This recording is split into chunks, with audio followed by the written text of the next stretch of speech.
So before, a few years ago, there was a police who offered me and asked me if I want to buy a gun. Who is that police? According to Mr. Yang that I asked a while ago, so he doesn't know the name, the English name, because he doesn't know English. Alam mo, ginagago tayo nitong Chinese national to. Marunong ka ba Tagalog at magbisaya eh? Kunwari lang, hindi ka marunong eh. I know you understand Tagalog and the Visayan language. Ginagago mo kami. You're making a fool out of us Filipinos here.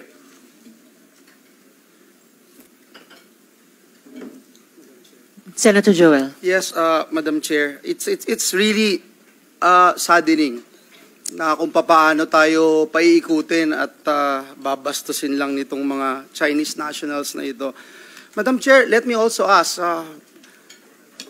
nung nahuli po kayo, Mr. Tony Yang, when you were arrested in Cagayan de Oro Airport, marami hong nakakita na naghatid sa inyo, naka-escort po kayo ng mga kapulisan nung September 19. May we know kung sino itong mga nag-e-escort sa inyo? Bakit kayo ine-escort ng kapulisan?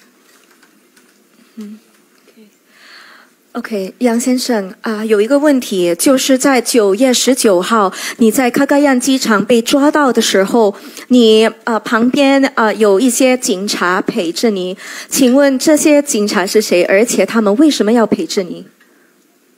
在哪里？就是在卡嘎yan机场被抓到的时候，9月19号。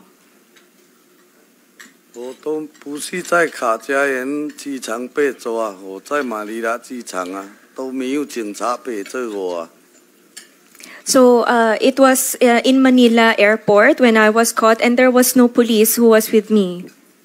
Anyway, I don't expect you to answer this committee honestly, but I just hope that you rot in jail. Let me